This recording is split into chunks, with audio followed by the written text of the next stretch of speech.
Some residents in Auchi in Edo State have urged aggrieved citizens of Edo State to embrace peace following the announcement of the winner of the governorship election. They urge all party faithful in the state to accept the winner, put the poll behind, and dismiss claims that the election was rigged. Amading Uyi reports. The election was keenly contested between the All Progressives Congress, the People's Democratic Party, and the Labour Party of Nigeria. Residents of Auchi in Edo State, located at the Edo North area of the state, gave their verdict on the election. I was so surprised that yesterday election is very peaceful. And since I was born, where they were casting election, where the election take place, but yesterday is the best election so far. It was peaceful. There was no problem.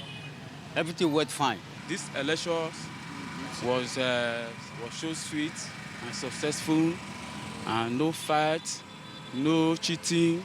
Everywhere was good. 24 hours after the poll, as the result began to trickle in, some of them gave their reaction as the All Progressives Congress maintained a steady lead. Out of 18 we are looking for, we have 16, and APC is leading, which is very good. That is just my opinion of this election for now. If today they announce APC will win the election, I believe there's no problem in that, because we are even expecting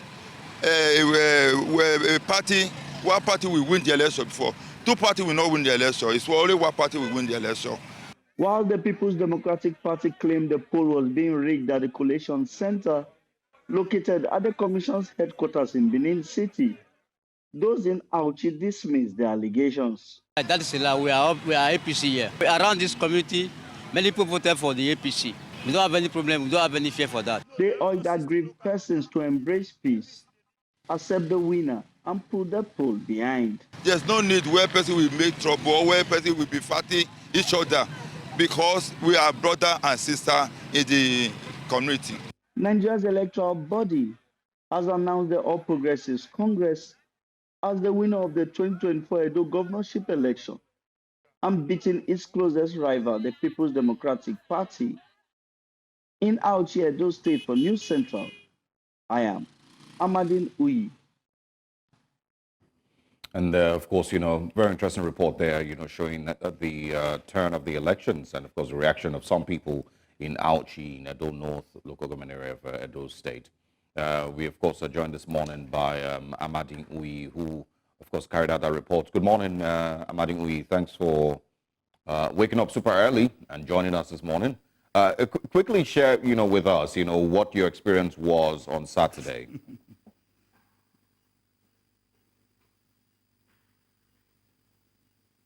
Good morning, Osalge. Good morning to the breakfast team. Now, Osalge, two days ago, I heard you give a breakdown of the political landscape in Edo State.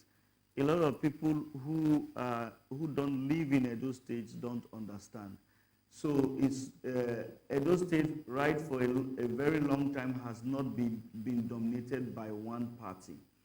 And we saw it was clearly visible as we went out to cover the election. Now let me start from security operatives, because they were supposed to be neutral. There was a very high presence, very heavy presence of security personnel on ground. The police, the departments of state services, the Nigeria military, and other supporting agencies. When you have the prisons, immigration, even the civil defense, Nigeria's civil defense.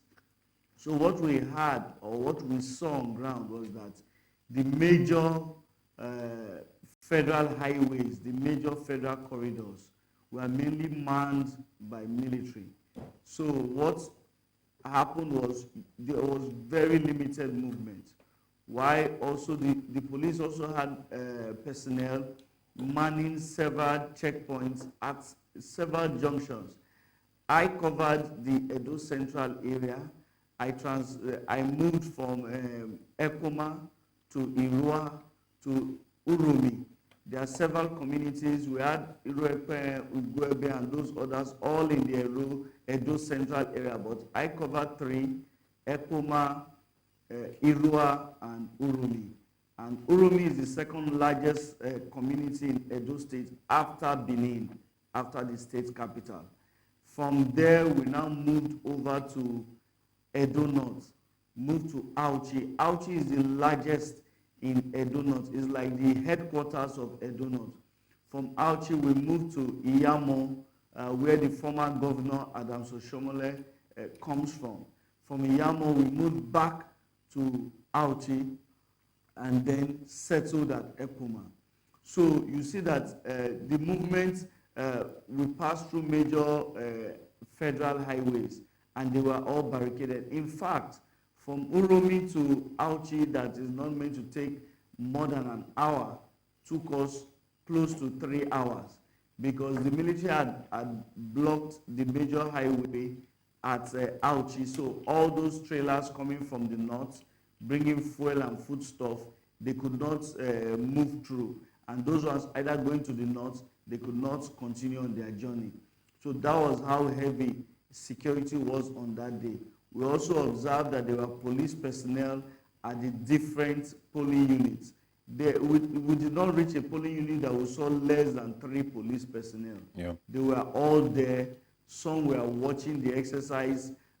Some were in the mix of the crowd, just watching to ensure that nobody, and when I mean nobody, could come in to cut away ballot. All right, Awadi, that was I want us to quickly, within the Edo Central and the Edo North area. I want us to quickly also, expand on, a video that went viral. You were interviewing people on Saturday, and one of the people that you spoke with, was the one who said that vote buying, was spiraling across the whole electoral process, at least from where he was. He said that one party paid, but the other party paid more. So tell us a little bit about that. Did you, witness vote buying? Was that the only person that you spoke with, that attested to that? And would you say that that defined the elections on Saturday?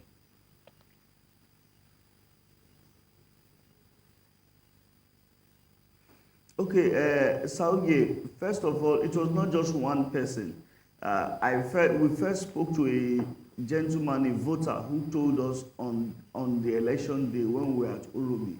He told us about vote buying, saying that there was vote buying ongoing. Now, I would like to just do a comparison. When we were at Ekiti, I think a few years ago to cover one of the off-cycle elections, you could stay, watch, and see vote buying going on. You could see people cajoling people, taking them to a certain corner after the election and talking. You know that there is an attempt to convince people, or there is an attempt to reward people from their votes. I observed that in Ekiti. I observed that in Rivers. But surprisingly, I think vote buying has become more sophisticated, because I intentionally try to look out if I would see those signs.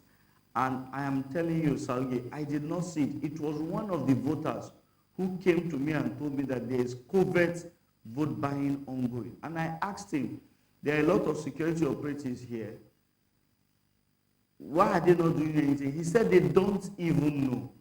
While we were at that polling unit, we saw the van of EFCC, the Economic and Financial Crimes Commission personnel. They came to that polling unit.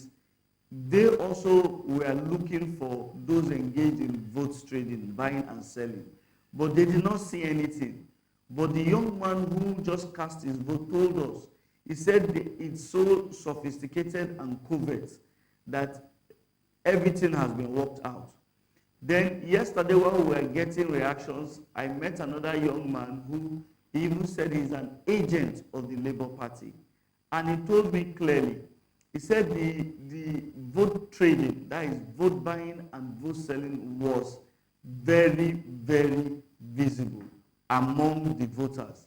And that he an agent of the Labour Party. He saw his own people go, and the people he thought who were party members go and vote for another party because of the incentive promised them. And he made it very clear that all parties were involved. He didn't say the Labour Party was involved, but I also got information from another person who told me that in Benin, the parents were given money by the Labour Party to vote for them. So you see, it was rife by all parties. There's no party that is exempted. The Labour Party, the People's Democratic Party, and the All Progressives Congress. They were neck deep in it, they participated, and they gave out money. So that, to a large extent, influenced and swayed many voters. Amadine, can you also give us an update regarding, I don't know if you were there when Governor Obaseki visited the INEC office. Do you have details of what ensued, you know, when he came? And I'm asking because I saw that there were allegations of him carrying a Ghana must go bag. At the INEC office when